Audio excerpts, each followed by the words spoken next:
Olá, estamos iniciando o programa Entrevista e hoje de casa por conta da pandemia do coronavírus e para evitar aglomerações, a Assembleia Legislativa tem realizado as sessões de forma remota desde o dia 25 de março.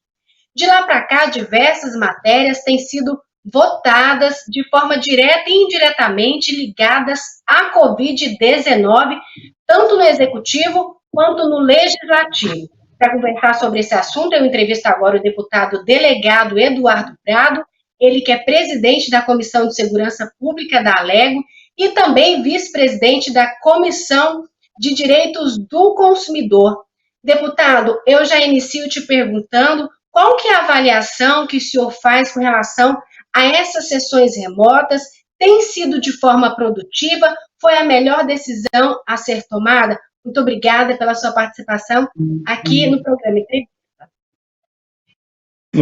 Agradeço o carinho de vocês, Edrisa, o carinho de todos que estão nos assistindo aí pela TV Alego, o programa Entrevista, e com certeza foi uma decisão tomada pelos 41 deputados, com o aval do presidente Lissau Vieira, no momento de pandemia de coronavírus, nós estamos aí sendo exemplo para todo o Brasil. Essas sessões remotas, na verdade, eu estou até encantado pela produtividade que nós estamos tendo, a participação de todos os deputados, a apresentação de projetos, eu acho que dá uma celeridade muito grande aí na questão da sessão, e observamos aí que matérias importantes sendo votadas de forma rápida, a CCJ, a comissão mista, assim, tem mais comissões, Até requerimentos que nós apresentamos em plenário para convocação de pessoas aí em virtude de algumas matérias também sendo votadas e utilizando o meio eletrônico. Então, realmente é algo que surpreendeu a produtividade gigantesca e a Assembleia Legislativa do Estado de Goiás está de parabéns. Deputado, a gente percebe que o usuário do transporte coletivo tem sofrido nesse momento aí de Covid-19. O senhor apresentou aí uma solicitação para que se cumpra de fato a medida judicial de colocar toda a frota circulando nesse período aí de coronavírus. Como que tem sido essa articulação e que pé que está essa situação? Você sabe que eu fui vereador em Goiânia há 2 anos, conheço a nossa capital, a região metropolitana, como poucos, até porque nascia na cidade de Goiânia e sei da realidade do transporte coletivo. Infelizmente, os nossos gestores pouco fazem em relação a esse problema do transporte coletivo aqui na nossa capital, região metropolitana.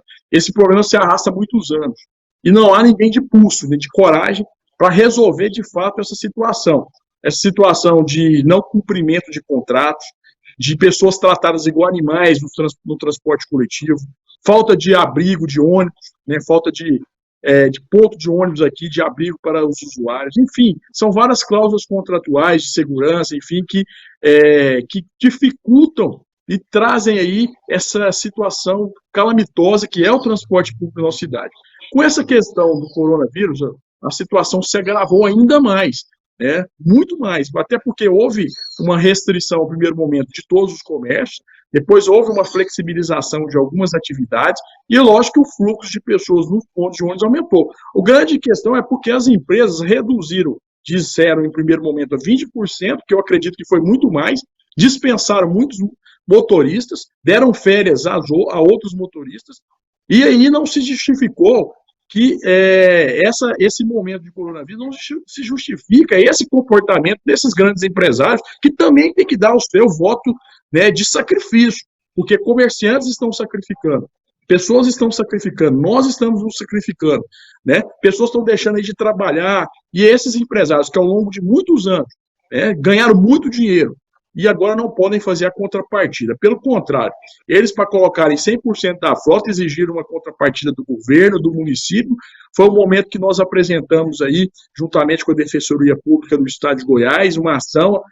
Houve 2 liminares, a primeira determinando uma retomada de 100% da frota, e a segunda, a retomada dos informativos, tecnológicos, no aplicativo Olho no Ônibus, assim como no site também, em relação ao controle do ônibus, que eles retiraram para que as pessoas não soubessem, nem nós, da sociedade, nós parlamentares que temos o dever de fiscalizar, assim como vocês da imprensa não soubessem quais eram o quantitativo, quais eram as frotas que estavam nas ruas. Eles simplesmente tiraram. isso para que a gente não tivesse essa informação. Houve uma liminar, retomaram as informações, mas infelizmente não vem cumprindo a liminar de 100% da frota de ônibus. Isso é uma vergonha, isso é realmente uma afronta ao Poder Judiciário e a todos nós. Outra preocupação que o senhor apontou durante as sessões remotas foi com relação aos impactos da Covid no setor produtivo. O senhor solicitou ao governo a prorrogação do prazo para o recolhimento do ICMS e também dos serviços de qualquer natureza,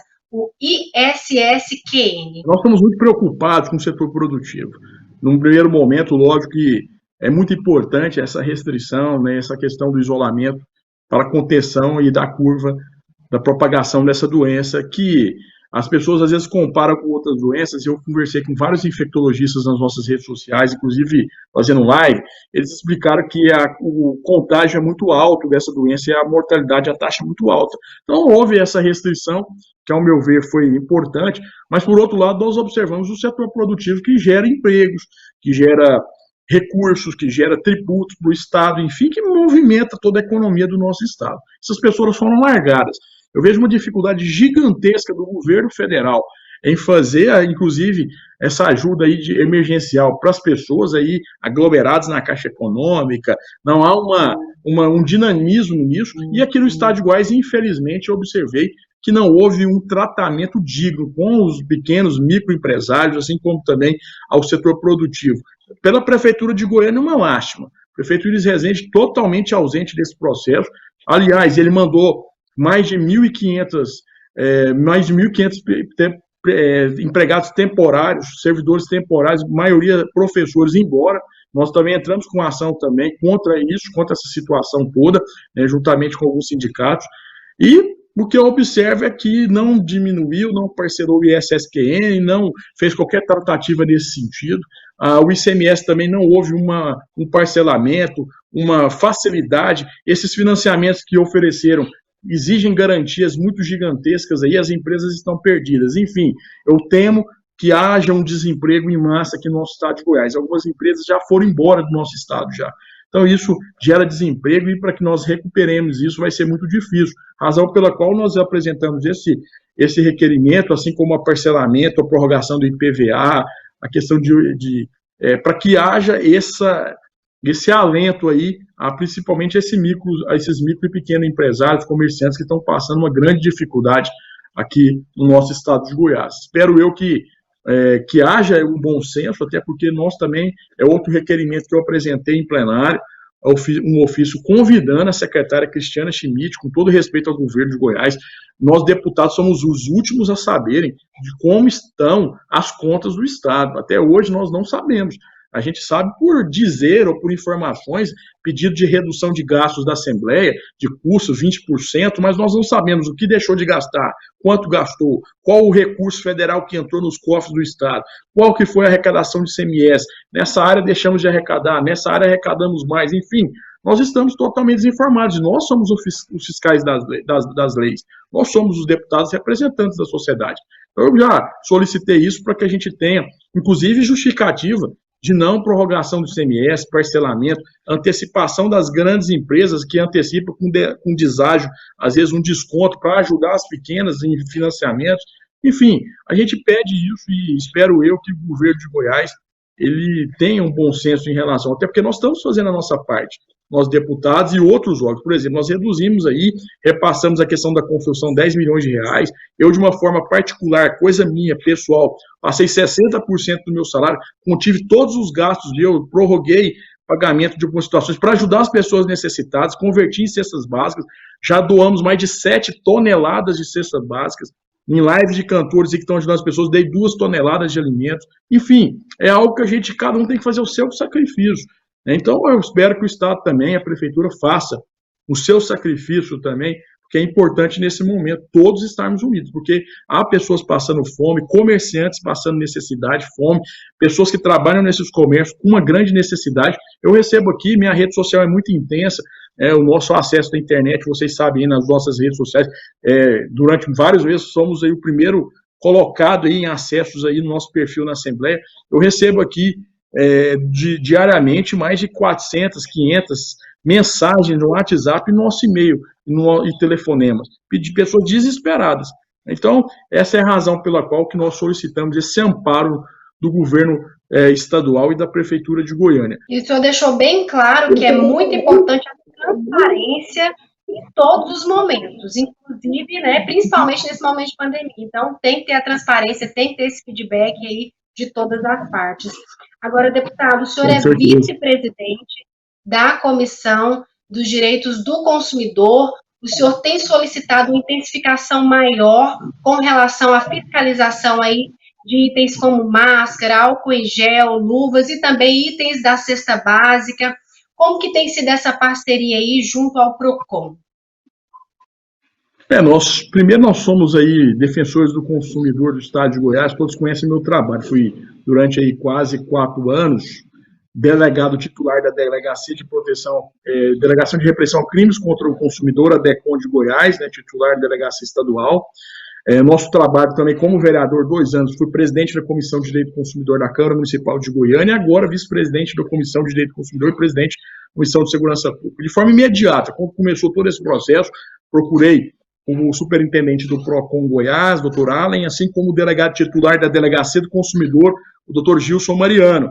Né, fizemos fiscalizações juntos, né, acompanhei algumas situações, estão ocorrendo, inclusive ontem houve um fechamento de uma fábrica clandestina de álcool em gel, porque nesse momento as pessoas, infelizmente, eu fico até indignado, pessoas aproveitarem desse momento para aproveitarem da fragilidade das pessoas, se enriquecerem de forma ilícita, falsificarem produtos, golpes na internet, que nós também fomos aí divulgadores dos principais golpes nesse momento, links falsos, né, para proteger, para pescar os consumidores que estão frágeis nesse momento.